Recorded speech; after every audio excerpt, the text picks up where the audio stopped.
One-foot-flipper.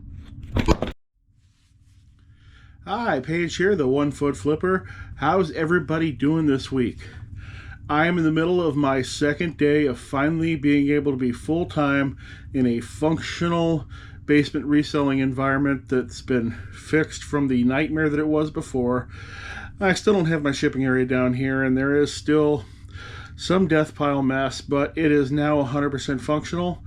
In fact, in the last day and a half, I've listed over $3,000 in inventory, which is a bit above my average. I like to list and sell 300 a day, and it had been way lower than that for the past 3 or 4 months.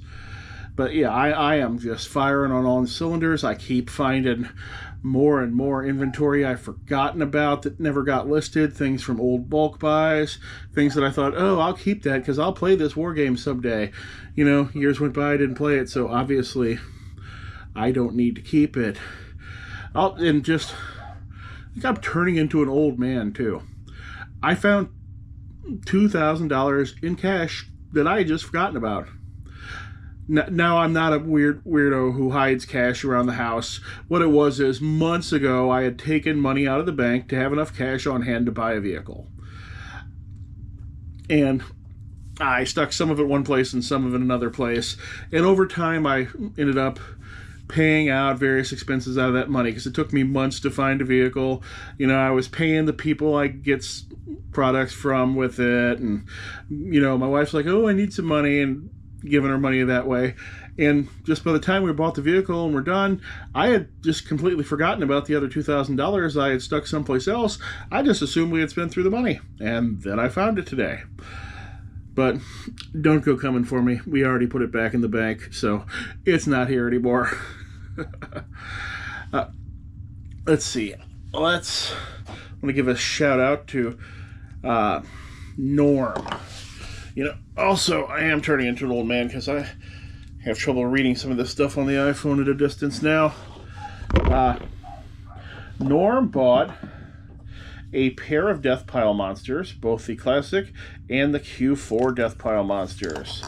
Norm said, "Hi Paige, been watching since the beginning. I have been reselling part-time since last summer and enjoy your videos and the information you share.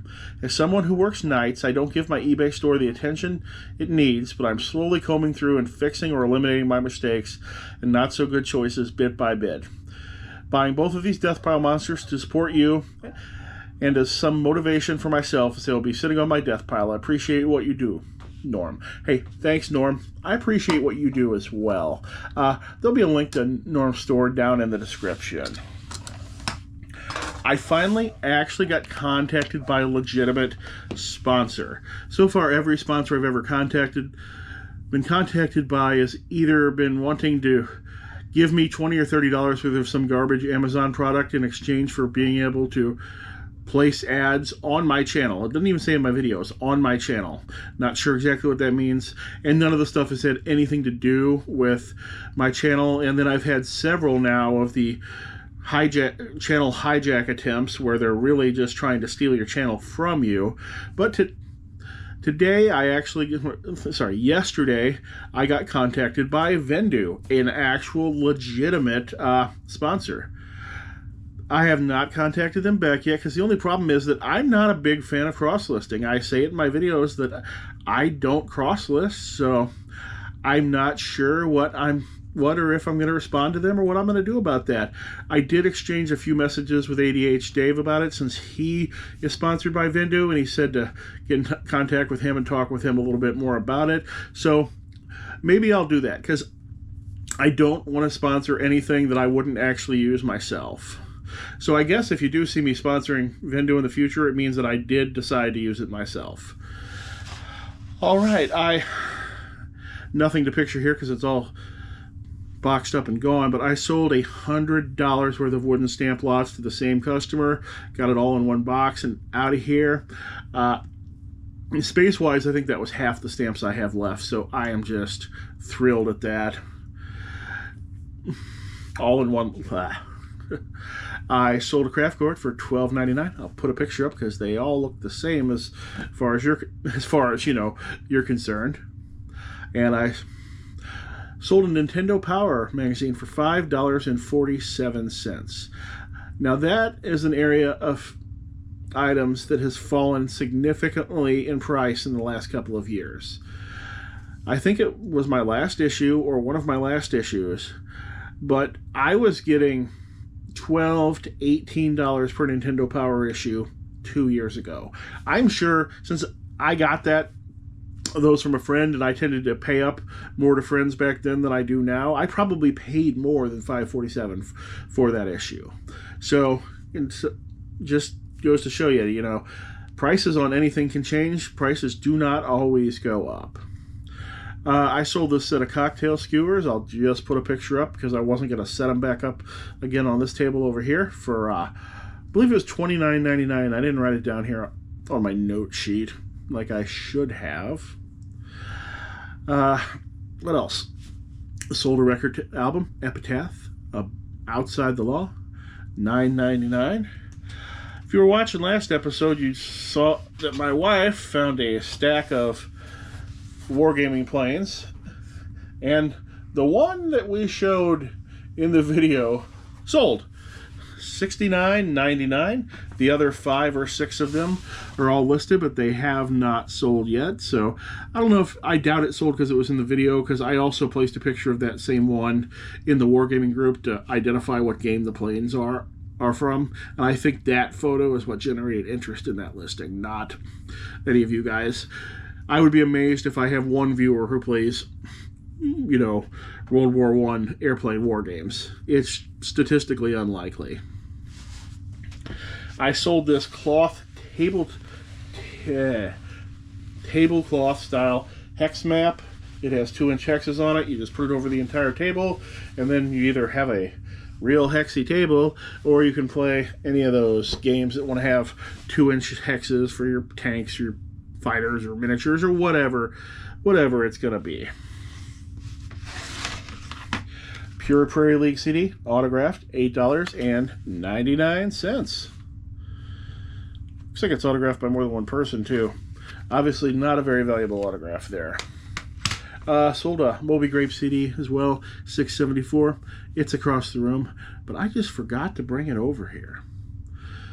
And that's okay. Because sometimes you can forget things. Sometimes you remember things, too. Like I remember to send in my quarterly taxes.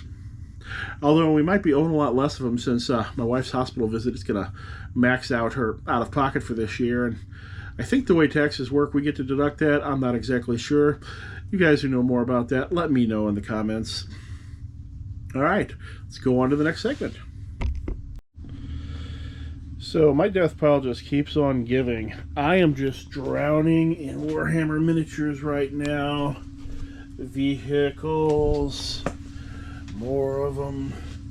More vehicles. That's not counting the $1,300 worth of that stuff I've already listed today, nor the other ones that I haven't pulled out yet. Apparently I had way more of that left over from that buy a couple of years ago than I thought I did. But maybe I should spread these listings out. What do you think? Because most of this stuff is long tail, because this is all really old. And none of it's the current Warhammer models. It's all the old ones from the 90s and the 80s. And those are worth more money, but they do not sell as fast. So I don't know if I should be filling my entire store up with this long tail stuff right now or not. What do you think? Hi, I just wanted to show you something I could do, something you could put together really cheap that could really level up and speed up your listing here. Alright, what I've got here is I've got a document camera, and I've got a Lazy Susan that's painted white. The document camera is directly hooked up to the computer. See, so we can see those miniatures right on the screen there. Then I can just take photos of them. Bam, hit the photo, rotate it a little, bam, hit the photo, rotate it a little, hit the photo, rotate, hit the photo. Then I can also switch to video and take a video showing a full 360-degree rotation. And the whole thing is super fast, and they're already on the computer, and then I don't have to transfer them later. And adding that video allows me to put see video in that title, and people want to click through and see the video, even if it's something that wouldn't normally have a video at all. All right, I'm going to read a comment I liked on my video on people quitting eBay. It's from Mayor Baby 1175. He said, "My personal favorite quitters are the ones that say eBay restricts their listings. You know, that $10 billion company singling out Average Joe from Idaho. You know, they restrict their listings to stop them from selling a $4.99 DVD for $12.99 plus $6.99 shipping because they don't promote the listing. If anyone truly believes that, go ahead and promote that listing at 100%. It still will not sell." And with that same logic, eBay has restricted their listings. So if they list a PlayStation 5 or $100, it won't sell because eBay hides their listings. It's never their own fault. They use eBay as a crutch to avoid taking personal responsibility for a failing business. Also, why would eBay want to hide in-demand listings to make less money? People are absolutely delusional. It's always the "this is what I did 20 years ago" guys that complain. Mayor Baby then says, "Rant over, LOL." Yeah, Mayor Baby's a little meaner about it than I am, but yeah, a lot of it is just that. You have to change with the times. You have to realize that maybe nobody wants your stuff. Or maybe your stuff is in a slow category, you know, or your stuff is selling to a market that's in decline. Traditional antiques and vintage things from the 40s and 30s are not as in demand today as they were in the past. And matter of fact, the people who have those items now are the ones looking to retire and downsize and get rid of those items. And if you've got a store full of that stuff, could be one reason why your sales are slow. One thing you can always be safe to is marketing to people between the ages of 30 to 55. Those are people who have money, usually aren't in danger of retiring in the next 5 minutes, and generally gonna pay for their items and enjoy them. You market to much older or much younger, you're gonna have either more problems or slower sell-through rates. I find that I have the most problems with things that attract the attention of young men. That is where I have most of my problems. Can anybody hear the dog barking in the background? I was just wondering. One other comment I got here, Porky Picking It said, having owned 3 separate brick and mortar stores, that he's okay with the fee structure. It gives him access to millions of buyers instead of relying on a small community, and it gives him way less overhead and no employees now. His profit and loss in the brick and mortar was around 8% profit, and now he's at 50% profit. Doesn't promote at a high level or anything else like that. Oh, one other thing, people are always asking me because they say I mark something on somebody's spreadsheet or anything else. I do not do traditional consignment at all. I have arrangements with a certain few people who I know, in that I buy the items from them as soon as they hand them to me. They're all mine, but I decide what to pay, and I pay them for the items later when I sell the items, or sometimes I throw them away, then I don't pay them anything, and I decide when and what to pay them when I do it. That does allow me to give them more money for the items, but it also frees me from any elaborate bookkeeping or anything along that lines, or any expectations from these friends of mine. They just know that eventually they're going to get some money, and if they stop bringing me stuff, eventually the money's going to dry up, and they just have to trust me to work things that way. And when I say spreadsheet, literally it's a text document. You know, if I say I put little money on Fox Hunter's spreadsheet, it's just a text document where it's like, oh, he's got 17, and then there's $3 more, now he's got 20, and that's it. Nothing complicated. And then if I see Fox Hunter, I'm like, hey, Fox Hunter, I got $20 for you. I give him his $20, and I mark that as an expense in my expenses. And that's all that is there. All right, let's get back to the rest of the video. Or is this the end of the video? You know, I've completely run out of credit sequences. Everybody was excited to make them for me at first, but I don't think I've got one for this video. So if one comes after this, be shocked.